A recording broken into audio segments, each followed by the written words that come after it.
This is Archibald Alexander Leach, one of the most sophisticated, romantic, and successful leading men in films, but of course under the name of Cary Grant. Archie, as he was called, was born at 15 Hoggenden Road, Bristol, England, on 18 January 1904. Archie's father, Elias James Leach, worked as a tailor's presser in a clothing factory. His mother, Elsie Marie, worked as a seamstress at the same factory. Elias was an alcoholic, and this is a picture of him on the right with some of his drinking buddies. Archie's mother suffered from clinical depression, most likely brought on by her husband's drinking and the loss of her first child, a son, John William Leach. The 1-year-old died of tuberculosis meningitis in 1900. It was 4 years before Archie was born. Cary Grant will say of his brother that actually he died from his mother accidentally shutting the door on his thumb and causing gangrene to set in. She never forgave herself, he said. Naturally, she was overprotective of her second son, Archie, dressing him in baby gowns and not cutting his hair locks. He said he didn't know if he was supposed to be a boy or a girl. Records show that on February the 3rd, 1915, Elsie Leach was placed in a Bristol lunatic asylum by her husband, Elias Leach. When Archie returned home from school that day, he was told that his mother had gone to the seashore on vacation. It will be 20 years before he will learn the truth and her whereabouts. All those years he will believe that his mother had abandoned him. Shortly after his mother was committed, Archie and Elias moved in with his grandparents. Soon after that, Elias married again and started another family. There was no place for Archie. Elias sent his son to a boarding school in Bristol, and while attending Fairfield Grammar School, Archie was a troubled student, caring little for schoolwork. His only relief was when he was allowed by the teacher to go to the Bristol Music Hall and assist with props. He said the performers seemed so happy, always laughing and smiling and wearing colorful costumes. It was his way of escaping the feeling of being unwanted.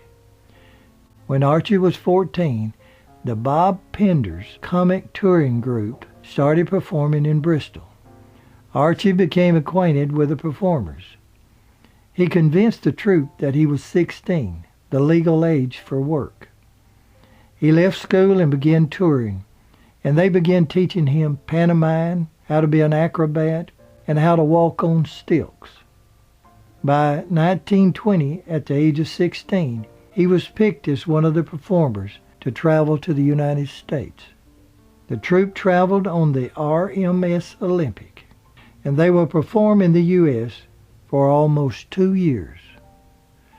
When the American tour ended, after 455 performances, Archie decided to stay in New York and try and further his stage career.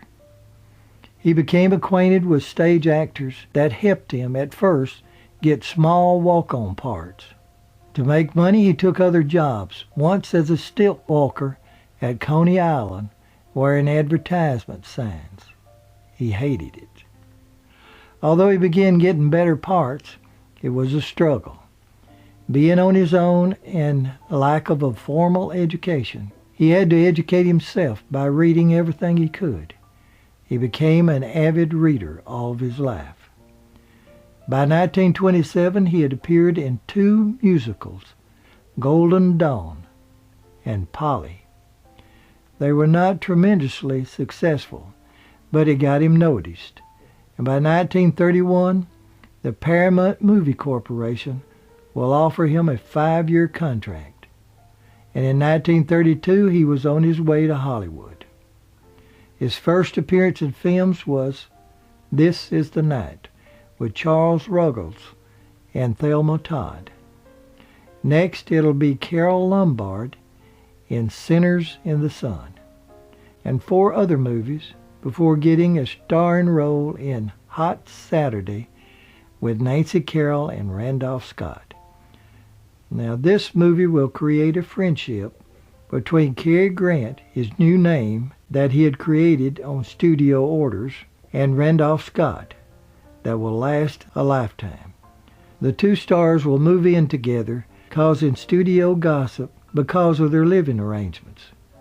The 2 will rent a beach house in Santa Monica and then a mansion at 2177 West Live Oaks Drive in Los Angeles. The 2 actors make jokes about the gossip, but the studio took it serious, afraid the public might not understand. They named the actors' living quarters Bachelor Hall and encouraged the flow of women in and out of their home. Cary Grant's daughter Jennifer will state years later that her dad liked to be called gay. He said, if a woman thinks you might be gay, they'll try their best to change you. In 1933, Mae West will persuade Paramount to allow Grant to star with her in She Done Him Wrong, and also I'm No Angel. Also in 1933, at one of the many parties thrown at Bachelor Hall, Cary meets actress Virginia Sherrill. A year later, on February the 9th, 1934, the couple will be married at Claxton Hall, a London registration office. Gossip columnists will say the marriage was arranged by the studio in order to split up Grant and Scott's bachelor living arrangements. The couple's marriage will be rocky from the beginning. Virginia had been married before, but not Grant. They will split and reconcile several times during their 3-year marriage. Divorcing on the 26th of March, 1935, Grant will move back to Bachelor Hall. But years later, he will apologize to Virginia. Virginia Sherrill will marry 2 more times after divorcing Grant. She will also say that neither Cary Grant nor Randolph Scott was gay. They lived in the same house and got along well, but lived different lives. Virginia passed away on November the 4th, 1996 in Santa Barbara, California, while married to her 4th husband. Virginia was 88 years old. The same year he divorced from Virginia Sherrill, Cary Grant learns that his mother was alive and had spent the last 20 years in a Bristol insane asylum. His father was dying and finally told his son that he had lied to him about his mother. Grant removed his mother from the institute and paid for her care the rest of her life. He would visit her and they would write letters back and forth. He would try to get her to move to California with him, but she wanted to stay in England.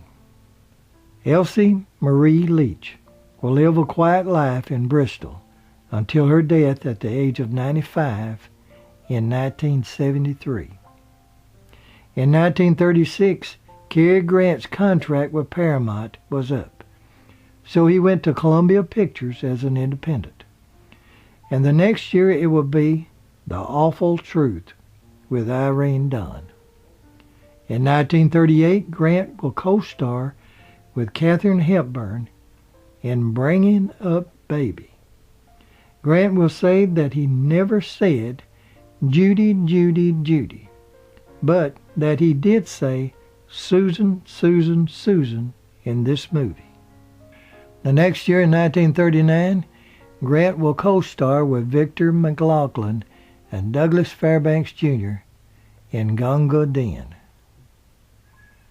In 1940, it'll be His Girl Friday with Rosalind Russell. Also in 1940, it'll be The Philadelphia Story with Katharine Hepburn and James Stewart. England was already at war with Germany in 1940. Cary Grant donated the money that he earned from The Philadelphia Story to the British war effort. Grant will star with John Fontaine in Suspicion in 1941. In 1942 will be a busy year for Cary Grant. He will become an American citizen. And on the 8th of July, 1942, he will marry his second wife, Barbara Woolworth Hutton, one of the wealthiest women in the world at that time.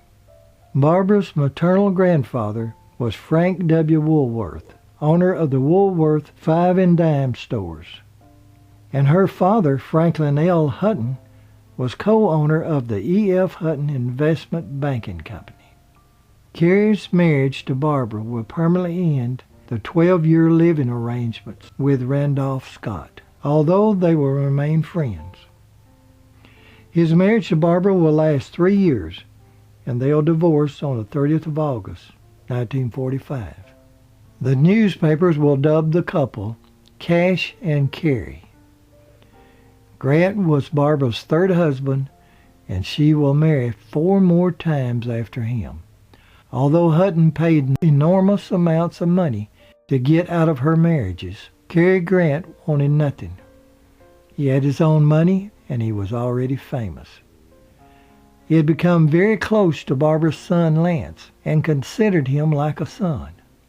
In 1972, on July the 24th, Lance will be killed in a plane crash as a passenger near Aspen, Colorado in a Cessna 206. Lance was 36 years old. Both Grant and Hutton will be devastated. Although Barbara and Grant had been divorced for a long time, he had remained friends with Lance and will help with his funeral arrangements. Barbara will lose most of her fortune before her death. She will live her last years at the Beverly Hills Wilshire Hotel and pass away on May the 11th, 1979, from a heart attack at the age of 66, almost broke. In 1944, 1 year before Grant's divorce from Barbara Hutton, he will star with Priscilla Lane and Raymond Massey in Arsenic and Old Lace. Cary said it was his least favorite film. The U.S. was in the middle of World War II, and being a new American citizen, Grant donated his earnings of $100,000 from the movie to the U.S. War Relief Fund. In 1946, it'll be Notorious with Ingrid Bergman. 2 years after divorcing Barbara Hutton, in 1947, Grant seen stage actress Betsy Drake performing in a London play. By chance, they will meet while sailing from England to the United States on the RMS Queen Mary. They'll begin seeing a lot of each other, and Grant will be instrumental in getting Betsy a contract with RKO Studios. Naturally, her first film will be with Cary in Every Girl Should Be Married. The next year, in 1949, on Christmas Day, movie producer Howard Hughes will fly Cary Grant and Betsy Drake to a private ranch in Arizona to be married. In 1952, the couple will star in their second movie together, Room for One. Next, it'll be Dream Wife with Deborah Carr. In 1955, Cary will fly to Monaco and play the part of a jewel thief in To Catch a Thief with soon-to-be Princess Grace Kelly. They'll become close friends, and Cary will visit Grace and her family 3 or 4 times a year after she becomes princess. He'll be heartbroken at her funeral. In 1956, while filming The Pride and the Passion on location in Spain with co-star Sophia Loren, Grant becomes infatuated with his co-star. His wife Betsy will visit the set and become aware of her husband's infatuation and leave for home. Sophia Loren will deny any romantic feelings towards Grant, and before filming ends, she will agree to marry director Carlos Ponte. It will be her only marriage and last until his death in 2007. When Betsy leaves Spain, she will board the ill-fated Andrea Dora. This is Betsy Drake on a rescue ship after the Andrea was hit by the Stockholm and sank, losing 46 lives on the Andrea and 5 souls on the Stockholm. In 1927, Ingrid Bergman won the Academy Award for Anastasia. Bergman asked Cary Grant to accept her award if she won. Bergman had to leave Hollywood in disgrace because she had left her husband and child for director Robert Rossellini. And also in 1957, Cary's wife Betsy will introduce him to medical LSD therapy. Under medical supervision, Grant was diagnosed with prolonged emotional detachment. Grant will take over 100 acid trips over a 2-year period. He believed that it helped him cope with his childhood pain. He was so thankful to Dr. Hartman for his help that he left him $10,000 at his death. In 1958, Cary starred in Houseboat because Sophia Loren was co-star. Betsy Drake had written the screenplay for Houseboat, hoping that she would play the part with Cary and that it might bring them closer. However, Grant had the script rewritten to fit Sophia.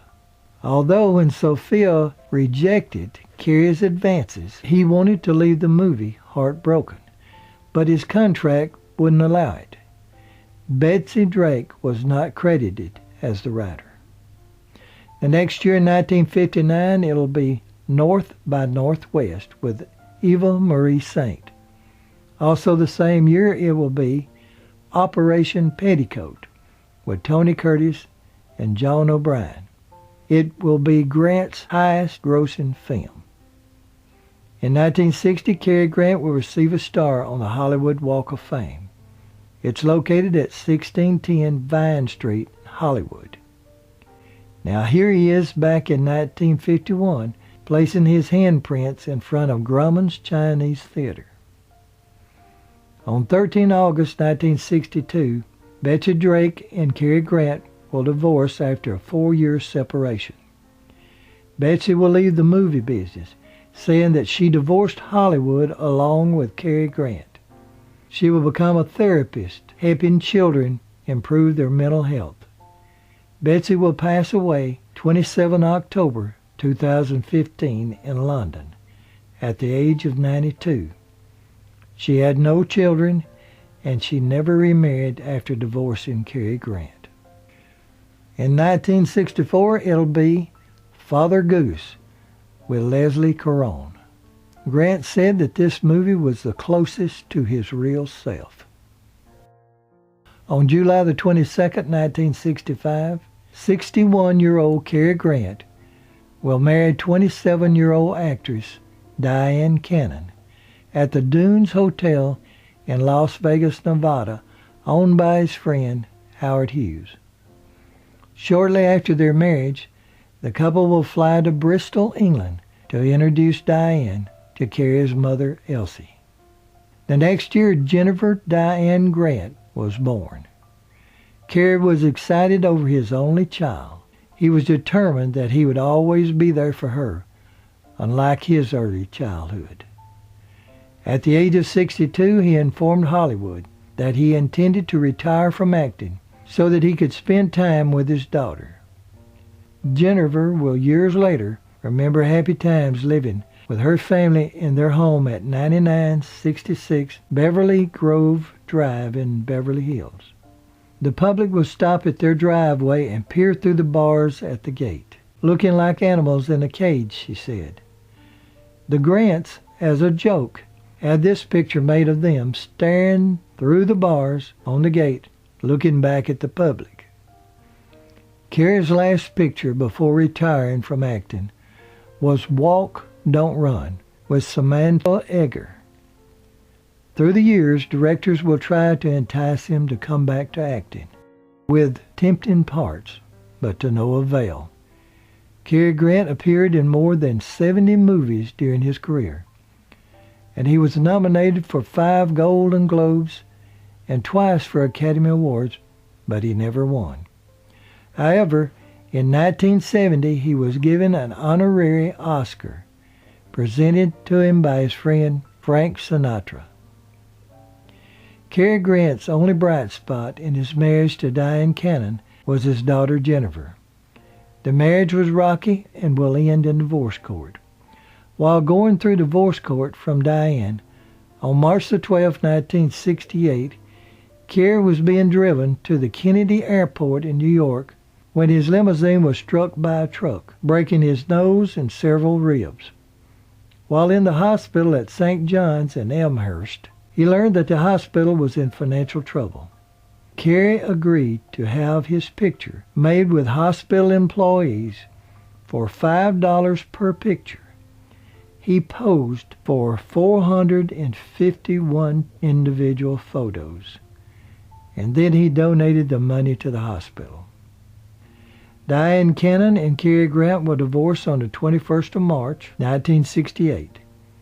They'll share custody of their daughter, and Cary will pay Diane $4,500 per month. Reporters once told Cary Grant, "Did you know that everyone wants to be Cary Grant?"